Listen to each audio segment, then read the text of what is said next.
Hello and welcome back to another Grounded Life Investing live stream.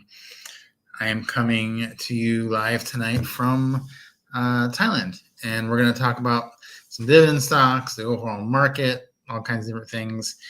Whatever questions people have, we'll look at any stocks that people want to look at, and also what things people put in our chat and our comment section already this week. So just want to say welcome to everybody, and thank you that you're here.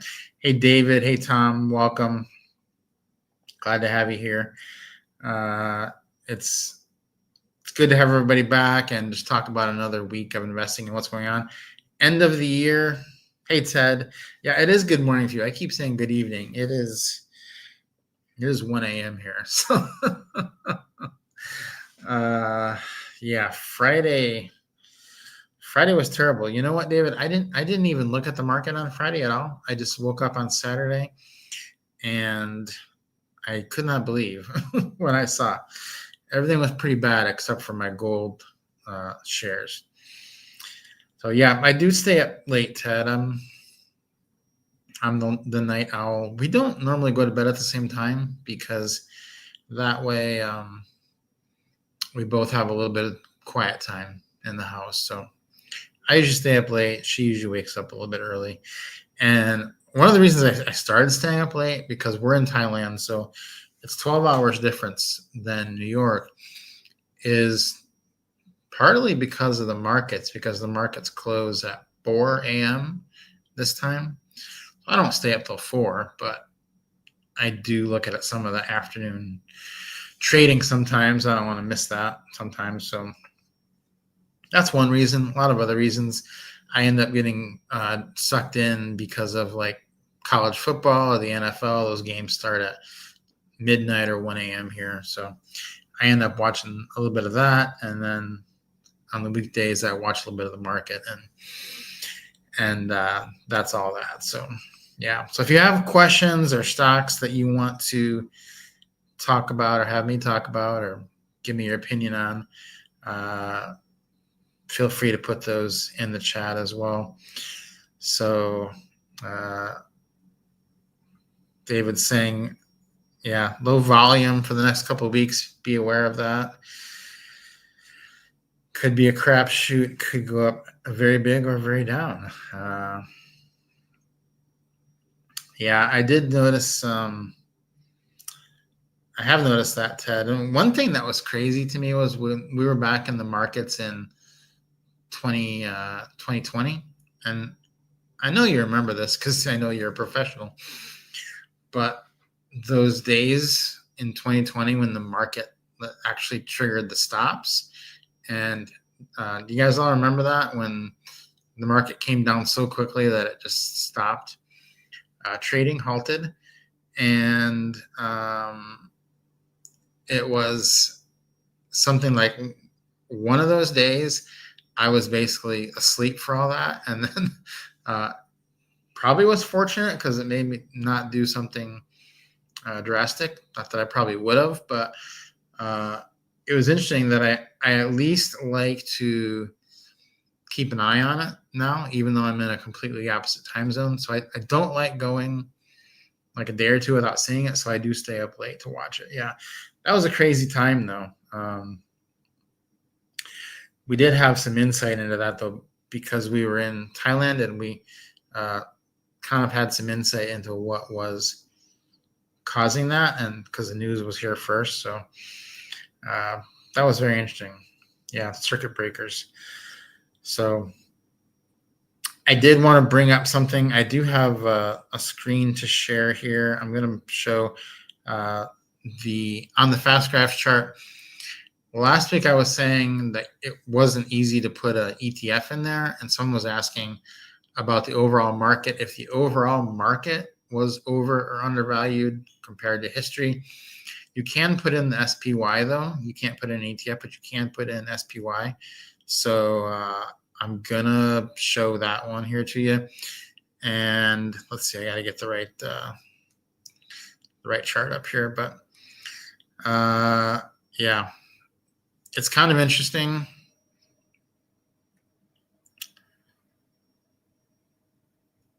because this is, let's see. Yeah, this is the SPY. So let me take this off and take a couple of these things off.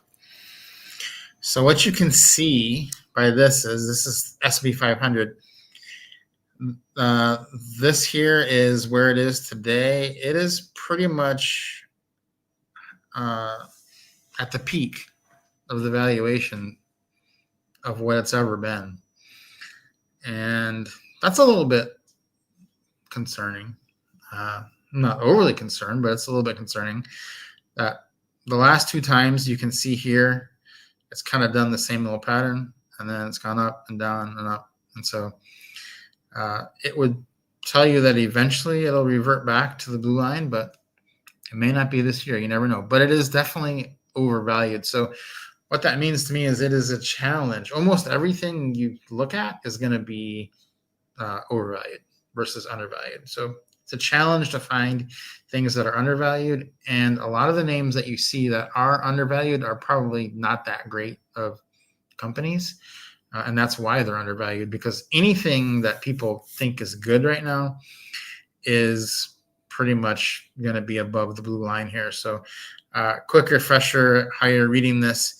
The black line is the stock price. If the black line is above the blue line represents the normal PE ratio for that stock throughout the last 20 years. So if the black line is above it, then the stock is expensive, only judging by the PE ratio right now. If it's under the line, then it's basically cheaper than it has been in the past. So yeah, this was a question asked, and it is definitely up there. So there's no doubt about that. Let's see.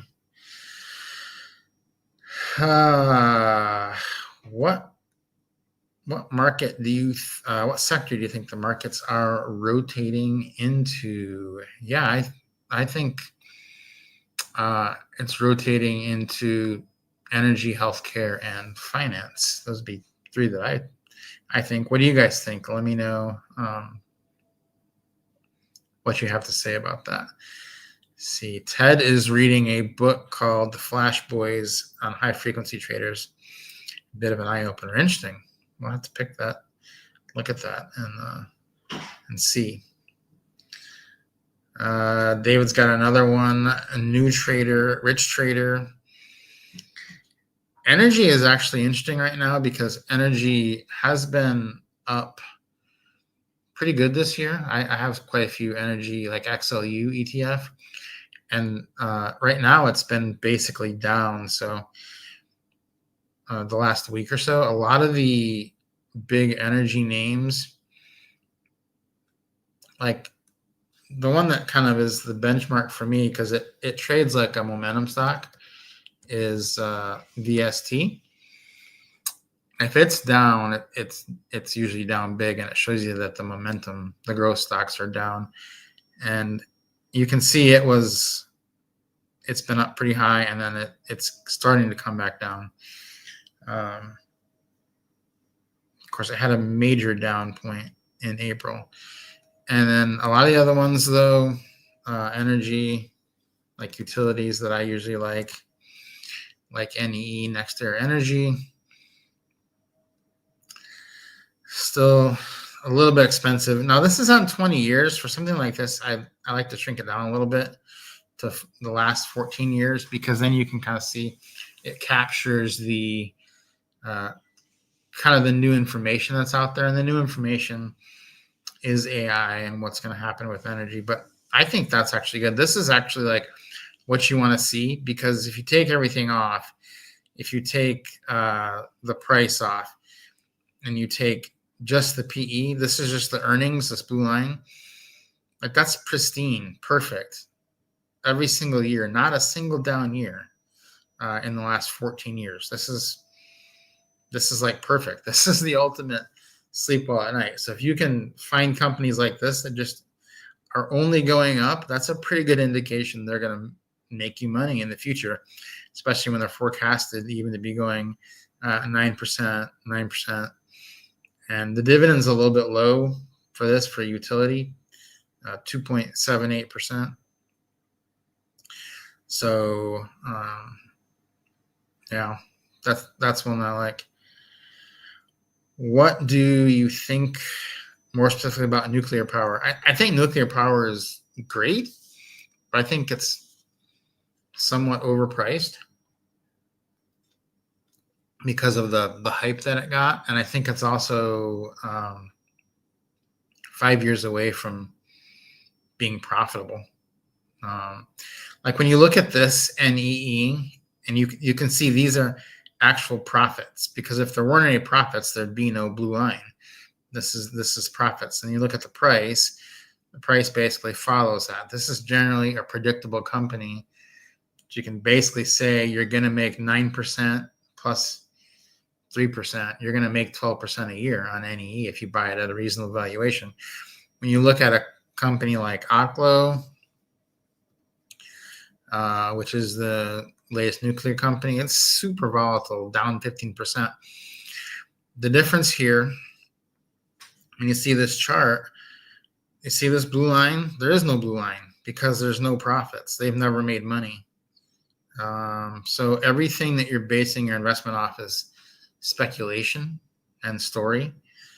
And that's fine. You can make a lot of money, but you would have made more money had you got in, a year ago at $19. Now at, $100, $87, certainly up to $160.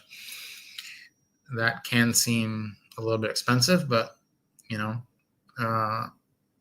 it's basically a high momentum growth stock, and there's a reason for that, because it's supposed to do good, but any misstep and then that's going to be trouble for them. So I don't mind having things like this in my portfolio, but you have to balance it with things that are not like this. In other words, yeah, NEE is a utility, consistent. They do have they usually don't have much upside though, right, Ted? But this one, this utility has a little bit more upside now just because of the energy. So I did want to point out, I said in the title that I'd point out three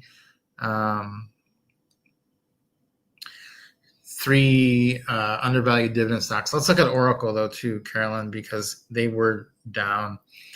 Carolyn's saying dragging down tech stocks. They were delaying the build out of data centers, being assumed they don't have the money. I didn't hear all that, but we can look at where the stock is and see. And some of these are eye-opening, the valuations that they have. So when I look at this and I see what it's been for the last 15 years and then what it turned into, that's pretty high. Whenever you see something get that disattached from its normal valuation, you usually will have a fall back. I don't think it'll come all the way back down here, because I think at a 15 PE, which is what this is indicating, Oracle is always traded at a 16 PE normally. That has room to go up because of AI, but it probably did not deserve a 45 PE. Of course, neither does Walmart, right? So there are very few companies that deserve a 45 PE. So, and I don't think Oracle is probably one of them. David says, friends don't let friends use Oracle. Yeah, Oracle did have a huge run up, and that's the problem, is that just looking at the price, you can't see how it is relative. That's why I use fast graphs. I know if you're watching this afterwards and you don't know what this is, we are using here. It's called fast graphs. It basically visually shows you what stock has usually traded at in history and what it is trading at now. There is a link in the description to that. So the three stocks that are undervalued, though, and these are hard to find right now. They're very hard to find.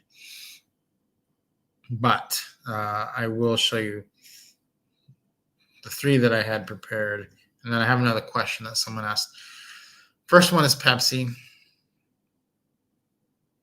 Pepsi is always traded at about a 22 PE, currently trading at about 18. So it would have been better earlier in the year when it was at about a 16, but it's at 18. So the question is, can it come back to its normal history, or will it be, is it in a downward spiral? That's what you have to worry, or not worry, but look at with these stocks that are undervalued, is there's generally a reason they're undervalued and there's a story behind that.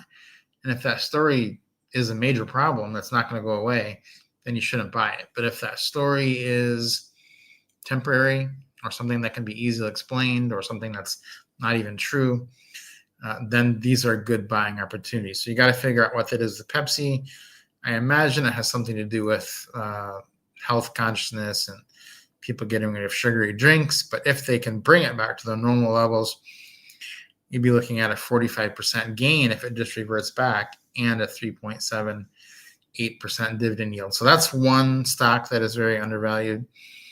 Another one that I had pulled up. This is a tough one because pharmaceuticals, there's always a story with these, right? There's always, they're not going to get this approved. Pipeline's bad, not going to have that approved, but you don't really know what's going to happen until it happens. So pretty clearly here, again, you can see this has basically tracked their profits and earnings, had a huge down year, stock sold off, predicted. These dotted lines are what it's predicted to be for the next 2 years. So if it comes back to this valuation, which is 15 PE, again, which don't see any reason it wouldn't unless they have major terrible news, that's a 60% gain if you're willing to wait for it. We have to be patient with these, though. This isn't going to go back there overnight. It's going to wait until something good happens. There's a catalyst that says, oh, this stock is now again worth what it has been worth for the last 20 years. So that doesn't happen overnight. Again, so if you bought it here, you've been sitting on it for a year and you made 3%. So you don't want to tie all your money up in these types of things. And then you have other stocks like the big conglomerates that are undervalued right now, like Verizon. It has just been trending ever lower and lower. I think the problem here is there's just no growth left. In fact, there's probably possibly negative growth coming at some point. Huge dividend. Not sure it's sustainable, though. And these are the kind of names that I generally don't like to purchase, but it is undervalued. Shows you how far it is underneath. And then the one that is the most undervalued to me, still I don't know that it's a great investment, but it is super undervalued compared to its normal, is Comcast. Now, if you think that Comcast is going to go away, then this is just going to go to zero. Because if you think that all their customers are going to go away, but if you think they're going to do something with this, it is actually trading at a 6 PE. Historically, it traded at about a 15 or 16 PE up until 2021, and then it just has diverged. So if they turn that around, that's a pretty big gain, 4.85% dividend, A- rating. What I want to show you, though, about this company, which is different than Verizon and some of these other ones, they make cash like crazy. So this yellow line is the dividend. That's how much dividends they pay out. And you can compare that to the operating cash flow. So this up here is the operating cash flow, and you can see just how much over that is. Their dividend barely touches 17.7%.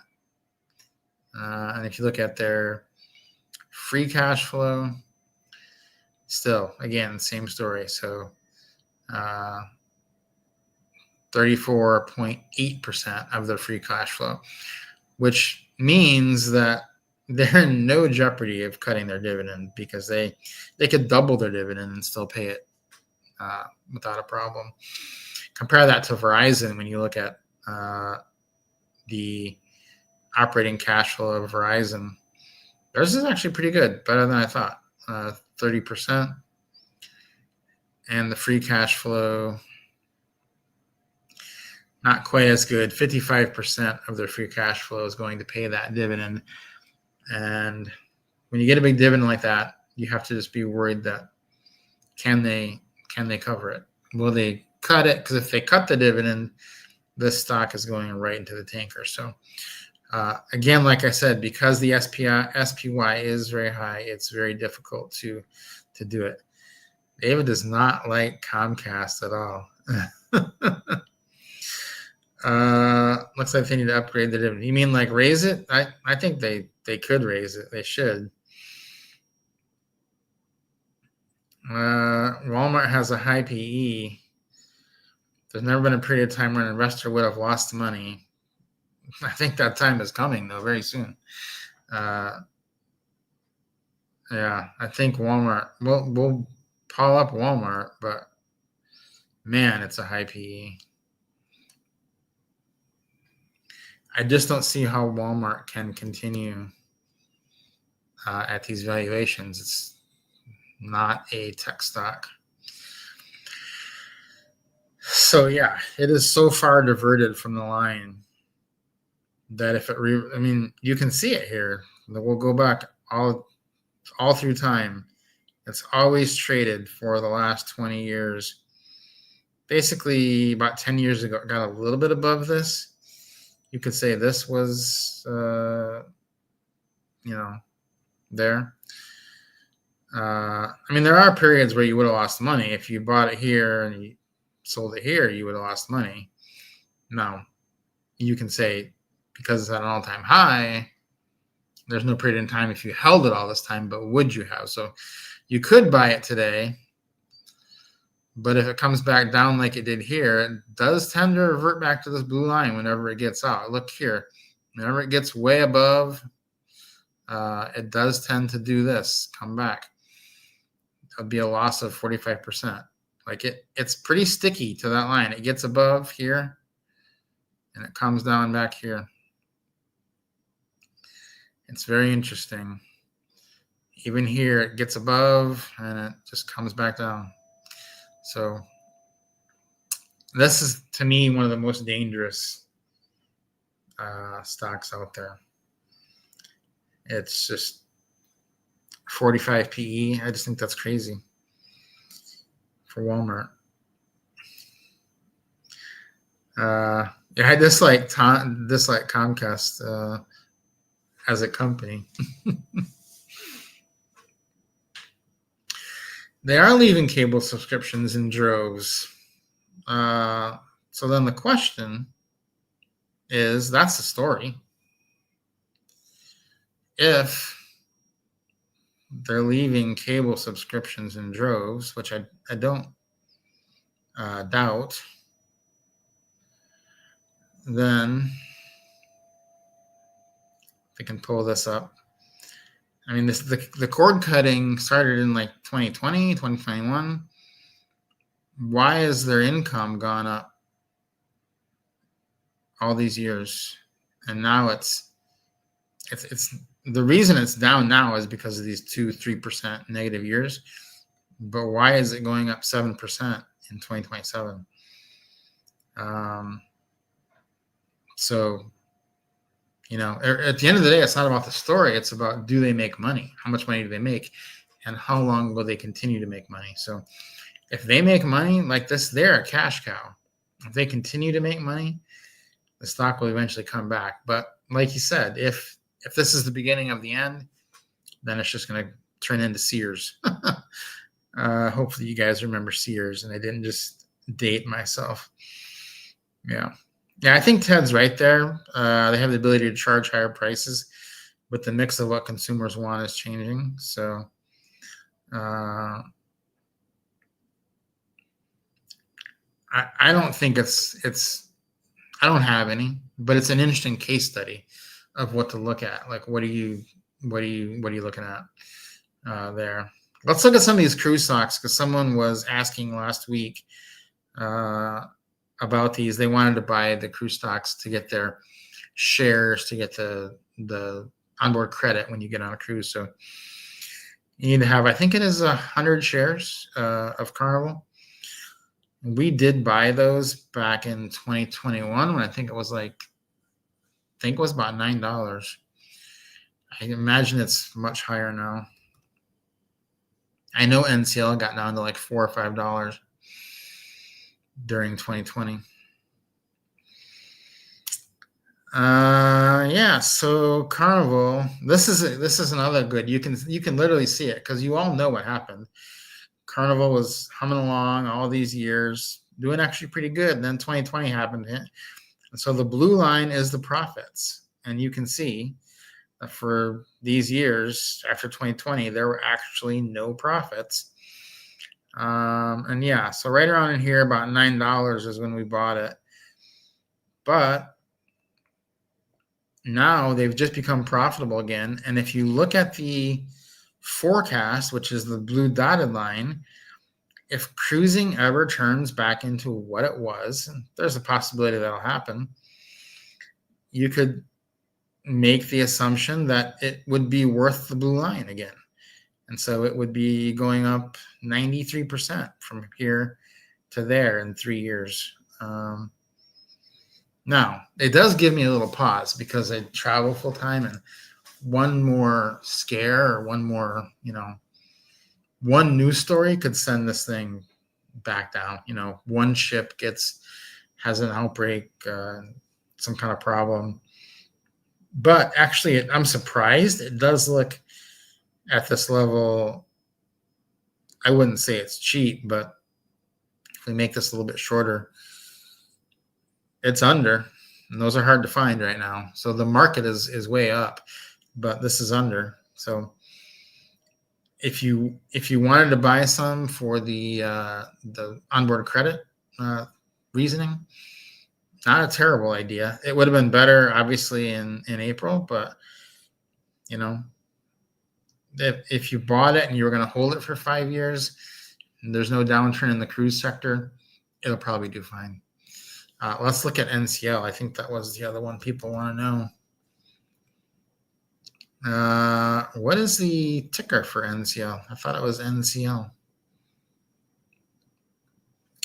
Anybody know the ticker for NCL? Oh, Norwegian. NCLH. I'm going to stick that H on there to confuse you. Let's see. NCL tells the same exact story as Carnival.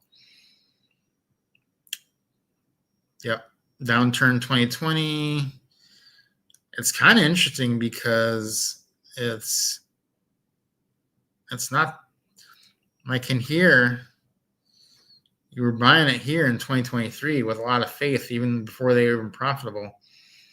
Now you're buying it for the same, and they are profitable again, and they're expected to have even bigger profits. So, yeah. Same story as Carnival. If nothing goes wrong with the cruise industry, which is a very big if, and you believe in NCL, then there's a path for this to go up. And if you're getting the kicker of the free onboard credit for owning these shares, I don't know if NCL does that. Someone tell me if that's just Carnival. It's we did have the Carnival, so. Somebody says Sears was their school job after high school. Yeah, we do need a investment chat forum.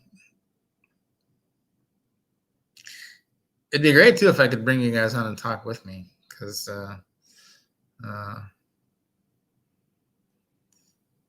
yeah. Did you buy them, David, for the onboard credit?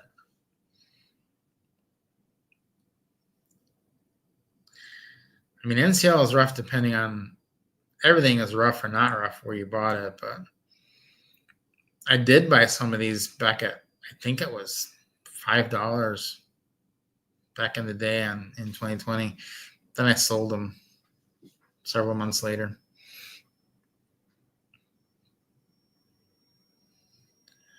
Yeah, it's a good deal. Like we've gotten several $100s worth of onboard credit. Yeah, I agree with you, Tom. I don't think the price for Carnival is that bad. It's not amazing, but I mean that's fine for, especially if you're getting the onboard credit. So it would cost you what is that, $2,700 to get the onboard credit. Have to buy 100 shares. I could pay for itself over the next 5 years if you take a lot of cruises. So not something I would be too concerned about. So if you have any other stocks, we can talk about them. Otherwise, I'm going to get off of here and look at some, watch some football a little bit too. But I did want to touch briefly on where I came up with some of these stocks that I brought up today. These stocks, the undervalued ones, were ones that I pulled, except for Comcast, were ones that I pulled from the SCHT ETF. And I did have a few videos on that this week on the channel. I think it's interesting because, a lot of people just like investing in ETFs, but it is possible. Just go look at the top 20 holdings of an ETF, because the top 20 holdings are going to capture almost the entire ETF. I mean, they're going to capture 70, 80% of the ETF. If you just kind of look through those and see which ones are undervalued, that's a great way to find a starting point for things that you may want to buy. So if you go through any ETF and just look at those and put them into fast caps here, you can just buy the individual ones that you like that are undervalued at the time and avoid the ones that are going to be a drag, because there are a lot of things in there, like in an ETF like SCHD at the very top, that are going to probably be a drag on it. And so it's things like Cisco is one of the biggest holdings of that. So if you want to avoid that, just buy a few individual stocks. Cisco's not terrible here, but it's definitely at a higher level than it's ever been. So if you look at the current valuation line, the only time in history that Cisco cost more was in 2007. Not a good time to be buying it, 2007. So that's another tool that I look at, is current valuation, where it compares today's price, and if everything is under this black line, then it's lower. So this one has not been this expensive since 2007, early 2008. So that's something that I always look at when I'm picking something to buy. Question for some of you guys too. I'd love to know, what do you think of gold? What do you think of silver? Do you have any silver right now? Silver's been on an absolute tear this week. And I do not have any silver. We do have some gold, but I wondered what you have of that, what you think of it. Is it a good investment? Is it too late to get in, or is it still fine? I'm probably not buying any more gold, and I feel like I missed the run on silver, so staying sidelined on that for now. But something I will definitely look at in the future. Ted, do you think funds are better than owning directly? What is the reasoning for that? David says, when I invest in gold, it drops. Oh, some with silver. Yeah. If you've invested in gold in the last couple of months, it probably did drop.